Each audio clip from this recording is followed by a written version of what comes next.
వాటి చక్కెరలు ఎట్లంటారు మీరు కేసులు చేసుకోండి. నేను జరగా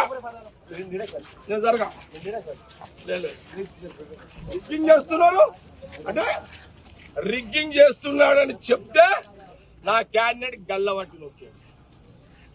సిఐ శివకుమార్ రావాలి, అసలు వాడు మొగోడైతే రావాలి.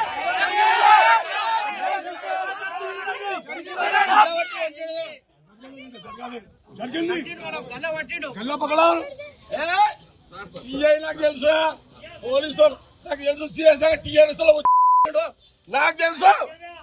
నీకు సంఘం నాకు తెలియదా? నేను అపోజిషన్ లో ఉన్నదాకిలా ఇడవ నేను మీరు అనుకుంటున్నామేమో. చెప్తా అంటే చెప్పుకోపో అంటుంది సార్. చెప్పుకోపో అన్నాడు. అంత పెద్ద తీసుకోవాలి కానీ వాళ్ళు చెప్పుకోలేదు అబ్బాయి నీకు. ఇంకా టీఆర్ఎస్ బుద్ధి పోలేదు అబ్బాయి నీకు. నువ్వేమనుకుంటున్నావా?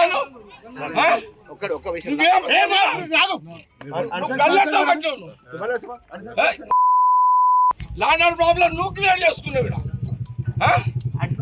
సినిమా అరవైనా ఇదేమన్నా ఏం తమాషానా? నేను సంగారెడ్డిలో బూతులకు రాక 26 సంవత్సరాలైంది. ఈరోజు సంగారెడ్డి ఇందిరా కాలనీలా నా కాంగ్రెస్ క్యాండిడేట్ అడ్డుని గల్ల పట్టుకొని బయటికి నూకిన మీ సిఐ శివకుమార్ నాకు తెలుసు. ఈ శివకుమార్ అంటోడు పోయిన 10 ఏళ్ల కాలంలో సరే మీరు ఏ గవర్నమెంట్ ఉంటే పాట పాడతారు, పాడుకోండి. మా గవర్నమెంట్ ఉందని నేను వాడమని చెప్పలే కదా దానికి. కానీ నా అడ్డుని గల్లబట్టి అతన్ని ఫోజు ఊక్కోండి, సీఐని ఊక్కోండి. నేను ఆయన సంగతి నేను తెలిచేస్తా. అచ్చా వాడేవాడు హోంగాడు, అరే హోంగాడు మా బాబు 5 అవుతారు. ఒక అమ్మగా అయ్యే ఉంటుంటే రానా నా కొడుకు. చలో సీఏ గారు డిఎస్పీ మీరు ఏమైనా చేసుకోండి.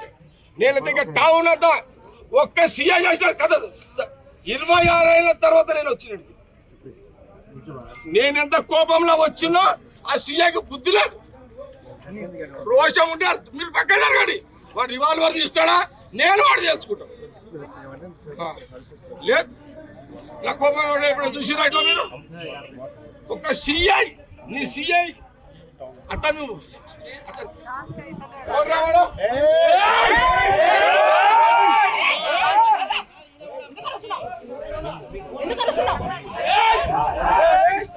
అని ఒక కూర్చుంటావు. అది అరే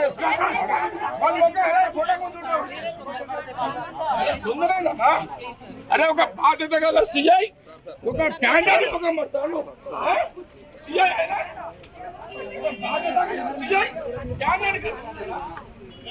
ఎన్నికలను ఆపేస్తా.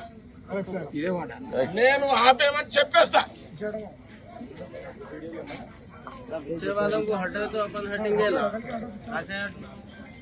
పంపు బయటికి వెళ్ళగొట్టు నీ రైడ్స్. నువ్వు స్పెసిఫిక్ గా గల్ల ఎందుకు పట్టినావు? ఏంది ఇదంతా ఏం నడుస్తుంది నాకు తెలుసు. ఈ శంకర్ ఏం పేరు రా ఇతను గతంలో సంగారెడ్డిలో గంజాయి బ్యాచ్ తోటి కూడా సంబంధాలు ఉన్నాయి.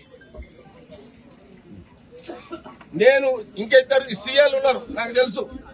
అపోజిషన్ లో ఈయనతో పాటు ఇంకా 2 సీఏలు ఉన్నారు, పేర్లు కూడా చెప్తే ఇప్పుడే విన్నారా? ఈ సంగారెడ్డి ప్రాంతంలో ఉండుకుంటూ వీళ్ళందరూ క్రిమినల్స్ ప్రోత్సహించారు.